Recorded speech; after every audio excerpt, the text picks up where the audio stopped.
पाचन तंत्र की कमजोरी हो या फिर धीरे धीरे करके सांस भरने की समस्या हो, शरीर में कमजोरी ज़्यादा आती जा रही है, सीढ़ी चढ़ने में भी हांफना चालू हो गया है, साथ में वजन थोड़ा बढ़ गया है, थोड़ा फैटी लिवर हो गया है, थोड़ा कोलेस्ट्रॉल बढ़ गया है, नाक बंद रहने लग गई है, खराटे आते होंगे, खराटे भी डेफिनेटली आते होंगे, तो खराटे भी आते हैं, कमजोरी बढ़ती चली जा रही है, चिड़चिड़ापन भी थोड़ा थोड़ा आना चालू हो जाता है, थोड़ा नींद कम आ रहा है सर, और हाँ नींद, इंसोम्निया, नींद भी कम आना चालू हो गई।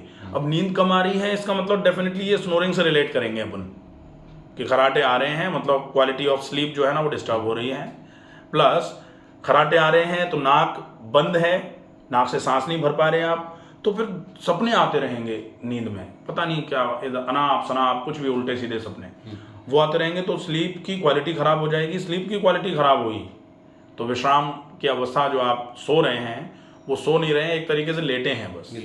तो लेटे रहना और सो करके जागते हुए फ्रेश जागना, दोनों में बड़ा अंतर होता है। तो इसको कैसे पूरा कर सकते हैं, इसके लिए हमने पार्ट 1 में देख लिया कि भाई शुद्धि करनी है, तो मॉर्निंग रूटीन किस तरीके से हमको फॉलो करना है कि पूरा शरीर साफ हो जाए। वो करने के बाद अब हम व्यायाम पर फोकस करेंगे। व्यायाम में आप सबसे पहले चलने पर फोकस करो। वो वॉक तो मैं सिर्फ 5-6 किलोमीटर का। हाँ, अब वो वॉक कैसे करेंगे? मुंह में पानी भर के। मुंह में पानी भर के क्यों? क्योंकि अभी अपन ने बोला कि खराटे आते हैं, इसका मतलब नाक में प्रॉब्लम है, नाक नेजल चौकेज है। नेजल चौकेज है, आप चलोगे 1 किलोमीटर चलने के बाद मुंह से सांस भरोगे,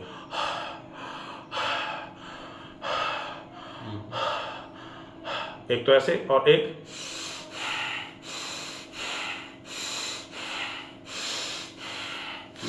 ये क्लियर होगा, ये क्लियर भी होगा, ये प्राणायाम भी हो रहा है। और कहते हैं ना कि प्राणायाम, श्वास की क्रिया करने से पूरे शरीर में ऑक्सीजन की सफिशिएंसी बढ़ती है। ऑक्सीजन सफिशिएंट मात्रा में शरीर में पहुंचेगा तो शरीर की सारी क्रियाओं को सही करने का काम करेगा। मुंह में पानी भर दो, अपने आप ये हो जाएगा। और वो भी कितना होगा? 50 मिनट होगा, क्योंकि 50 मिनट आप टहल रहे हो, तो आपको अलग से प्राणायाम 50 मिनट करने को बोला जाए, अपन टाइम ही नहीं निकाल पाएंगे। लेकिन टहलने का जो टाइम है, अगर उसमें मुंह में पानी भर के टहल देंगे तो ये पूरा 50 मिनट प्राणायाम होगा। अब कई लोग ये कह सकते हैं कि कर तो लेंगे, लेकिन क्या 50 मिनट संभव है एक बार में मुंह में पानी भर दिया कर चलना? और फिर अपन ये भी कहते हैं कि 50 मिनट में 5 किलोमीटर भी पूरा करो, तो आपके लिए ये बाउंडेशन नहीं है। आप 50 मिनट आपके लिए बाउंडेशन है, लेकिन 50 मिनट में 5 किलोमीटर आपके लिए बाउंडेशन नहीं है। आप बेशक 2 किलोमीटर से चालू करो, लेकिन मिनट पूरे 50 ही लगने हैं। आप मुंह में पानी भर के चल रहे हो, आपको थोड़ी तकलीफ होगी, आपको धीरे धीरे चलना पड़ेगा ताकि सांस की दर ना बढ़ जाए। जितनी सांस की दर बढ़ेगी उतना ही मुंह में पानी भर के चलने में तकलीफ बढ़ेगी। तो फिर आप धीरे धीरे करके उसको अपनी प्रैक्टिस में लाओ। आप 50 मिनट में 2 किलोमीटर से शुरू करो, फिर 50 मिनट में 2.25 किलोमीटर, फिर 2.5, पौने 3, 3, 3.25, 3.5, 4, ऐसे करके धीरे धीरे करके 50 मिनट में जिस दिन आप 5 किलोमीटर पे आ जाएंगे मुंह में पानी भर के चलते चलते, आप ये मान लो आपकी समस्याओं का 50% सिर्फ इससे ख़त्म हो जाएगा। क्योंकि ये सिर्फ चलना नहीं है, ये चलने के साथ में ब्रीदिंग एक्सरसाइज है, प्राणायाम है, मुंह में पानी भर के चलना है, तो ये हो जाएगा। इसके बाद एक सिंपल सा योगा का टेक्निक है। आप yoga for indigestion by doctor Ramakant Sharma, मेरे नाम से यूट्यूब चैनल है, उसमें जाएंगे, यूट्यूब पर जाएंगे, yoga for indigestion by doctor Ramakant Sharma, आप सर्च करोगे, एक वीडियो आएगा, उसमें जो आसन कराए गए हैं वो आसन जो भी आपको उचित लगे, उसमें से जो आपको अच्छे लगे, जो आपसे इजीली हो जाए, वो कर लीजिए। ठीक है। उसके बाद थोड़ी देर के लिए बैठ करके, बेशक 2-3 मिनट के लिए अनुलोम विलोम प्राणायाम और 50 बार डीप ब्रीदिंग। हालांकि हम यहाँ जब चलेंगे तो डीप ब्रीदिंग ही हो रही है, लेकिन हम चूंकि व्यायाम के बाद प्राणायाम की श्रेणी रखी गई है, तो हम ये व्यायाम में जो हमने ब्रीदिंग एक्सरसाइज कर ली वो तो हो ही गई, उसके बाद थोड़ा प्राणायाम भी करेंगे और 50 बार डीप ब्रीदिंग अंत में करके उसके बाद फिर हम थोड़ा सा जो साउंड और स्लीप की क्वालिटी जो डिस्टर्ब होती जाती है, तो दोनों नासिकाओं से सांस भरना, धीरे धीरे छोड़ना। ठीक है। और उसके बाद 11 बार भ्रामरी प्राणायाम करेंगे। ये स्लीप की क्वालिटी को इम्प्रूव कराने के लिए थोड़ा अच्छा माना जाता है। उसके बाद फिर हम रेस्ट में कैसे करते हैं? भ्रामरी मतलब दोनों अंगूठों से कानों को बंद कर लिया, उंगलियों से आंखों को बंद कर लिया, लंबी गहरी सांस भरी, सांस छोड़ते हुए भौरे के समान गुंजन, और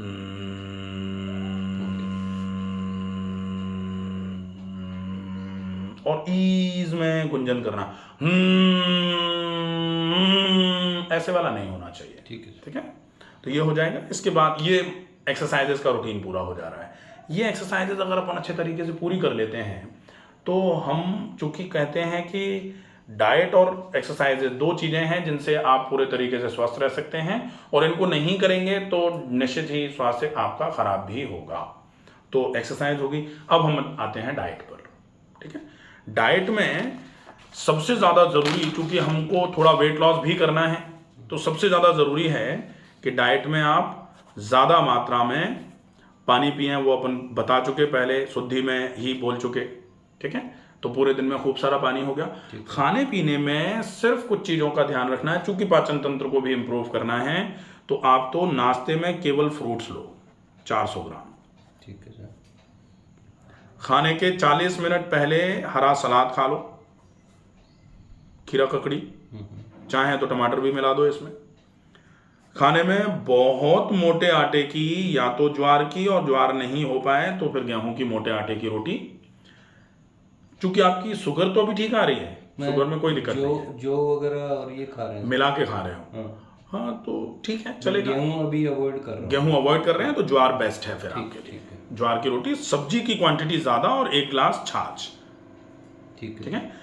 दोपहर और शाम के खाने के बीच में अगर संभव हो जाए, चूंकि वेट भी रिड्यूस करना है, एसिड को भी कम करना है, तो सफेद कद्दू का जूस, एस गार्ड जो आता है ना, मंडी में आराम से मिल जाता है, इसका 1 गिलास जूस अगर पॉसिबल हो जाए।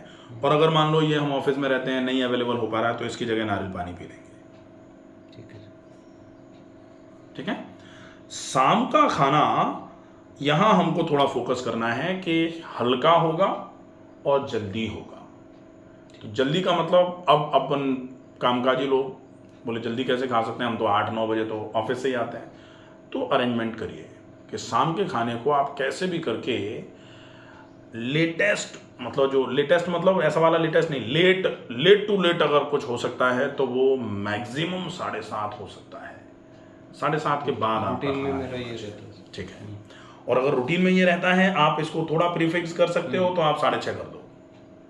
वो क्योंकि ऑफिस टाइमिंग रही है जो 6:30, इसलिए मैं पहुंचते ही सबसे पहले ये, हाँ, तो पहुंचते ही सबसे पहले खाना खा दो।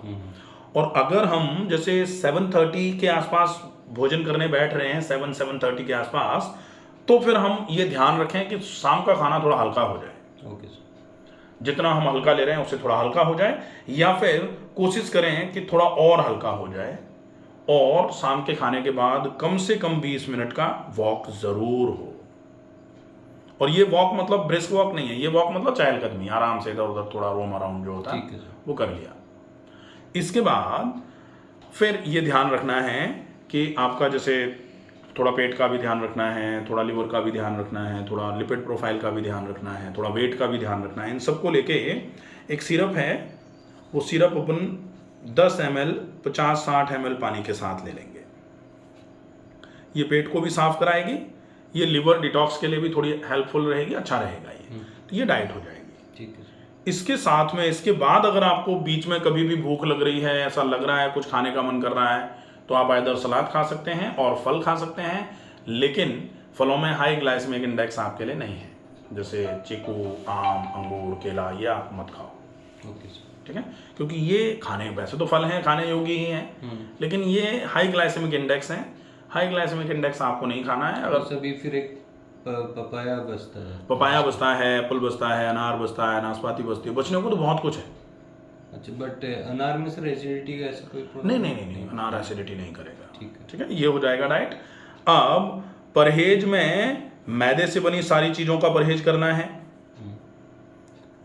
कढ़ाई में तल के आई हुई सारी चीजों का परहेज करना है, मिर्च मसाले ज्यादा मात्रा में नहीं खाने हैं, वो कम ही खाता है। बाहर का खाना कोशिश करके जितना अवॉइड हो जाए उतना अवॉइड कर दिया जाए। ठीक है सर। और परहेज में आएगा स्ट्रेस, तो तनाव को थोड़ा परहेज में रखना है, ये हो जाएगा। और एक ट्रीटमेंट है, उस ट्रीटमेंट को अपन रेगुलर करेंगे, और वो ट्रीटमेंट है प्रक्षाल। प्रक्षाल मतलब गीले कपड़े से पूरे शरीर को अच्छे तरीके से रब करके पहुंचना, नहाते समय ही कर दो आप इसको। ये बेस्ट ट्रीटमेंट है, ये कोई भी कर सकता है घर में रहते हुए। कैसे करना है, एक तौलिया रखनी है बाथरूम में, आपने पूरे शरीर पे पानी डाला, शावर ले लिया पहले 1 मिनट 1.5 मिनट का, इस तौलिया को गीला कर लिया पानी में, ठंडे पानी में ही कर लिया बेशक, और बाल से लेकर के चेहरे से लेकर के शरीर के हर हिस्से को अच्छे तरीके से रब करना है। एक हिस्से पर लगभग कम से कम 10 बार इस तरीके से स्ट्रोकिंग मूवमेंट जो होता है ना, टच प्लस मूवमेंट, रगड़ना नहीं है, प्रेशर नहीं आना चाहिए, टच प्लस मूवमेंट। अब ये हर जगह चला जाए तो इसको एक्सफोलिएटिव ट्रीटमेंट बोला जाता है। एक्सफोलिएशन जैसे जनरल का है, वो बटन करा रहे हैं, कोई मसाज करा रहा है, ये रेगुलर रूटीन में आ जाएगा आपके, तो आपकी स्किन से रिलेटेड कभी इश्यूज नहीं आएंगे। रोम छिद्र जो होते हैं वो हमेशा खुले रहेंगे, बहुत इफेक्टिव रहेगा, पसीना बहुत अच्छे तरीके से आता रहेगा, सेल्फ मसाज हो जाएगी और एक्सरसाइज हो जाएगी, क्योंकि आप अगर 15 मिनट तक रगड़ोगे हाथ से, तो हाथ से रगड़ रहे हो, इसको एक्सरसाइज ही बोलते हैं, तो आपकी एक्सरसाइज भी हो जाएगी। तो कई फायदे हैं इस ट्रीटमेंट के, ये बहुत ईजी और बहुत ही इफेक्टिव ट्रीटमेंट है, इसको कर लेंगे। ठीक है, तो ये पूरा अच्छे तरीके से आप फॉलो करना चालू कर दो। बीच में अगर और कोई चीज़ समझ में नहीं आती है, कोई कन्फ्यूजन रहता है, तो मेरा नंबर है, मुझे व्हाट्सएप पे मैसेज करेंगे। ये भी आपको दिखा देता हूँ जो मैं भी